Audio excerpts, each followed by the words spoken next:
आज जो हम लोग सीखेंगे use of has to, have to, had to. Has to का यूज कहाँ होता है, हैव टू का यूज कहाँ होता है, हैड टू का यूज कहाँ होता है। ठीक है, एक एक सेंटेंस स्ट्रक्चर रूल के साथ हम लोग इस वीडियो में जानने वाले हैं। जैसे कि आप नीचे देख सकते हैं स्क्रीन पे मैंने लिखा हुआ है हैज टू और हैव टू। अगर आप हमसे पूछेंगे कि सर हैज टू और हैव टू में डिफरेंस क्या है और कहाँ हम हैज टू लगाएं कहाँ हम हैव टू लगाएं और इसका हिंदी क्या होता है, तो मैं आपको बता दूं। कुछ भी नहीं करना, आपको रटना नहीं है, मैं जो बोल रहा हूं बस आप माइंड में सेट कर लें। जब भी आपको हैज टू और हैव टू का यूज कर रहे हैं, इसका हर जगह यूज है, तो आप कैसे करेंगे मैं आपको बताता हूं। कोई भी काम प्रेजेंट में आपको करना पड़ता है, अब भले वो जरूरी हो या मजबूरी हो, अपन उसके लिए हैज टू और हैव टू का यूज करते हैं। ठीक है, समझे आप। जैसे मैं एग्जाम्पल बोलूं, मुझे काम करना पड़ता है, मुझे सुबह 6 बजे उठना पड़ता है, मुझे पापा से बात करना पड़ता है, मुझे डेली कॉलेज जाना पड़ता है। समझ में आ रहा है, मुझे डेली 2 घंटे काम करना पड़ता है। अब भले वो मजबूरी में हो या जरूरी में हो, अब ये डिपेंड कर रहा है आप पे कि सेंटेंस मजबूरी है या जरूरी है। कुछ भी होगा, अपन दोनों के साथ हैज टू और हैव टू का यूज करेंगे। सेकंड, आप ये जान लें, हैज टू और हैव टू जब ये पास्ट में कन्वर्ट होता है, कहां, पास्ट में जब ये जाता है, तो यही हैज टू हैव टू बन जाता है हैड टू। समझ में आया आपको। अगर उसका हिंदी जानना चाहते हैं तो करनी थी या करनी पड़ी। समझ गए आप। अब देखिए, हैज टू और हैव टू या हैड टू, ये तीनों के साथ अपन वर्ब का फर्स्ट फॉर्म का ही यूज करेंगे। चलिए अब देखते हैं एक एक सेंटेंस। जैसे कि आप नीचे देख सकते हैं मैंने लिखा हुआ है यूज ऑफ हैज टू और हैव टू।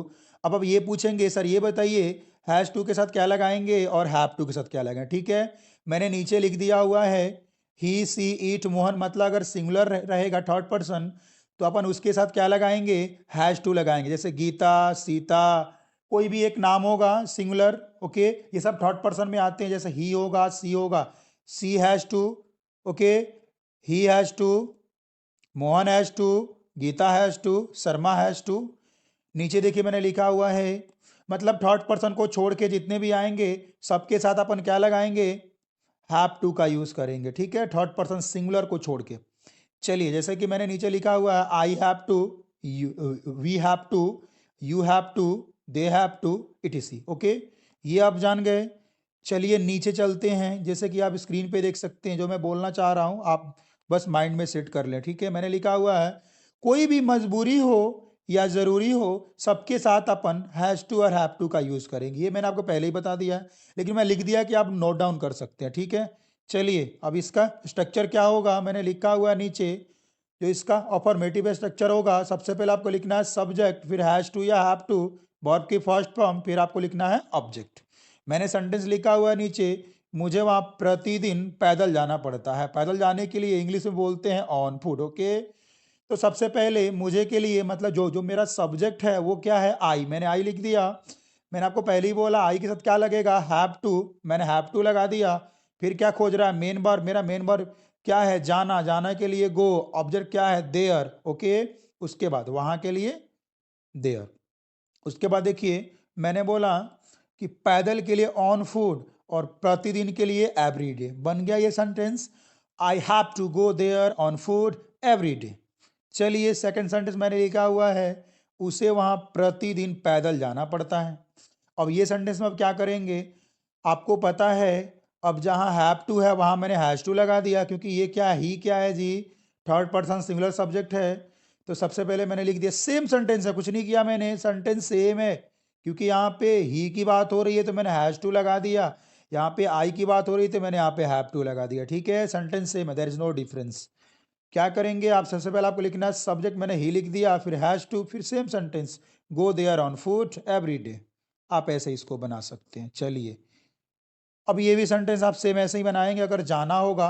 अब ये डिपेंड कर रहा है आप पे कि सेंटेंस मजबूरी में है या जरूरी में है। ठीक है, दोनों के साथ आप सेम सेंटेंस का यूज करेंगे जब भी आप इंग्लिश में बना रहे हैं तो। ठीक है, मैंने लिखा हुआ है मुझे वहां जाना है, अब ये जरूरी है मजबूरी है, अब ये डिपेंड कर रहा है आप पे। ओके, सबसे पहले आपको लिखना है मुझे के लिए, आपको पता है आई, उसके बाद हैव टू, जाने के लिए गो, वहां के लिए there, I have to go there, मुझे वहां जाना है। I have to speak English, मुझे इंग्लिश बोलना है। I have to crack this exam, मुझे इस एग्जाम को क्रेक करना है। Okay, I have to get marriage, मुझे शादी करना ही है। ओके, अब ये जरूरी है कि मजबूरी है, अब ये आपके ऊपर डिपेंड कर रहा है। ठीक है गाइस, चलिए आप लोग लाइक करते चले यार। चलिए नीचे मैंने लिखा हुआ है मुझे कल उससे मिलना है। अब ये ज़रूरी है मजबूरी है, डिपेंड कर रहा है आप पे। सबसे पहले आपको लिखना है सब्जेक्ट क्या है, आई से क्या लगाना है, हैव टू, मिलने के लिए मीट। उसके बाद मेरा ऑब्जेक्ट कौन सा काम किया यहाँ पे, उससे, उससे के लिए ही का क्या हो जाएगा, हिम, और कल के लिए tomorrow. Okay, I have to meet him tomorrow. चलिए अब इसी का अगर आपको नेगेटिव बनाना है तो क्या करेंगे आप, कुछ भी नहीं करना आपको, एक सेकेंड माइंड में आपको फिट करना है। जब भी नेगेटिव बनाना आपको डू डज का यूज़ करना है। अब ये भी आपको पता है डू का यूज़ कहाँ करते हैं, डज का यूज़ कहाँ करते हैं, अच्छे से आप जानते हैं।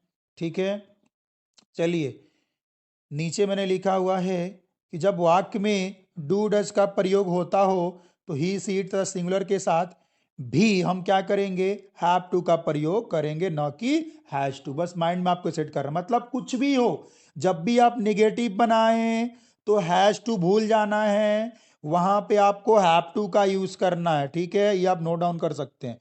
चलिए जैसे कि आप स्क्रीन पे देख सकते हैं मैंने नीचे सेंटेंस बनाया हुआ है। मैंने बोला मुझे आपसे बात करनी नहीं करनी पड़ती है, ओके, या नहीं करनी है, यही सेंटेंस हो गया।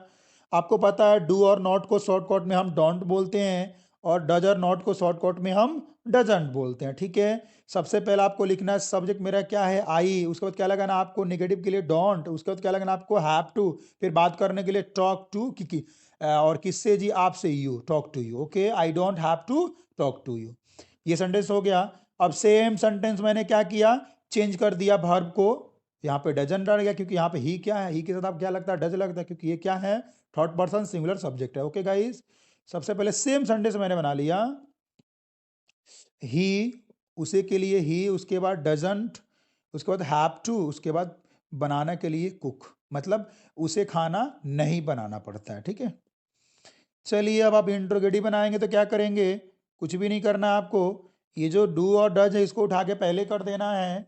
जैसे कि आप स्क्रीन पे देख सकते हैं मैंने सेंटेंस बनाया हुआ है, मैंने लिखा हुआ है क्या तुम्हें सुबह निकलना है। सबसे पहले अब आपको पता है तुम्हें के लिए मतलब यू होता है, यू के साथ क्या लगता है, डू, मैंने डू को बाहर कर दिया, बोल भी रहा है डू या डज लगाओ, फिर सब्जेक्ट लगाओ, फिर हैव टू लगाओ, फिर वर्ब का फर्स्ट फॉर्म लगाओ, फिर लगाओ ऑब्जेक्ट। ठीक है, चलिए अब आप इसको कैसे बनाएंगे आप देख सकते हैं, पहले डू मैंने बाहर कर दिया, फिर सब्जेक्ट मेरा क्या है, यू, मैंने तुम के लिए आपको पता है यू हो गया। ओके, उसके बाद क्या लगाना आपको, हैव टू लगाना, मैंने हैव टू लगा दिया। निकलना के लिए लीव होता है, मतलब जल्दी निकलना के लिए क्या हो गया, लीव अर्ली, और सुबह के लिए in the morning. Okay guys, चलिए ये सेंटेंस जो है मैं जूम कर देता हूँ थोड़ा सा, गाइज ये सेंटेंस आपको कमेंट में बनाने हैं। ठीक है, चलिए अब इसी को थोड़ा सा अलग तरीके से अपन सीखते हैं। अगर सेंटेंस आपको दिख जाए किसमें, प्रेजेंट कंटिन्यूअस में आपको दिख जाए जिसमें इज अमार का यूज होता है वर्ब का फोर्थ फॉर्म के साथ, तो कुछ भी नहीं करना आपको। आपको कैसे बनाना है, मतलब देखिए मैंने लिखा हुआ है हैव के साथ वर्ब का फोर्थ फॉर्म अगर हम ऐड करते हैं तो हैविंग बनता है, क्योंकि आपको पता है वर्ब का फोर्थ फॉर्म का मतलब I N G. Okay, verb के लास्ट में हम ऐड कर देते हैं, ये मेरा हैविंग हो जाएगा। जब भी अगर आपको हैविंग का यूज करना है, कोई भी काम करना पड़ रहा है, कंटिन्यूअस करना पड़ रहा है, मैं बोलूं कि यार मुझे तुम्हारे लिए खाना बनाना पड़ रहा है, कुछ नहीं करना, आपको हैविंग का यूज करना है। ओके, सोचना तो 1% भी आपको नहीं है। जैसे कि आप देख सकते हैं आपको सेंटेंस कैसे देखने को मिलेगा, मैंने नीचे लिखा हुआ है मुझे उसका काम करना पड़ रहा है। ओके गाइस, चलिए देखिए सबसे पहले क्या लिखना है आपको, सब्जेक्ट मेरा क्या है, आई के साथ क्या क्या लगता है, एम, मैंने एम लगा दिया। उसके बाद क्या लिखेंगे, हैविंग, क्योंकि ये चौथा फॉर्म है, कंटिन्यूअस चल जो है चल रहा है। उसके बाद हैविंग के बाद क्या लगाना आपको, टू, टू का यूज करना, आपको पता है हैव टू तो यूज करना ही है, तो I am having to. Okay, और करने के लिए डू, और किसका काम, उसका काम, हिज वर्क। बना सकते हैं आप, मैंने यहाँ पे टू छोड़ दिया, आप यहाँ पे ऐड कर लेंगे यहाँ पे। चलिए ये सेंटेंस कैसे बनेगा, मैंने लिखा हुआ है मुझे वहां जाना पड़ रहा है। ठीक है, तो I am having to go there, कुछ नहीं करना आपको, why are you thinking about it, okay, don't think. चलिए भाई साहब ये तो हो गया कंप्लीट खत्म।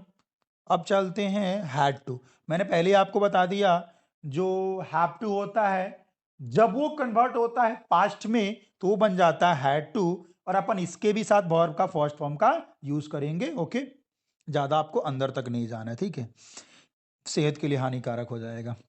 हिंदी क्या होगा, करनी थी या करनी पड़ी, कोई भी काम करनी पड़ी। मैं बोलूँ अरे मुझे पैदल जाना पड़ा यार, ओके, मुझे एग्जाम पास करना पड़ा, अब वो मजबूरी में करना पड़ा या जरूरी में करना पड़ा, अभी आपके ऊपर डिपेंड कर रहा है ना, ठीक है।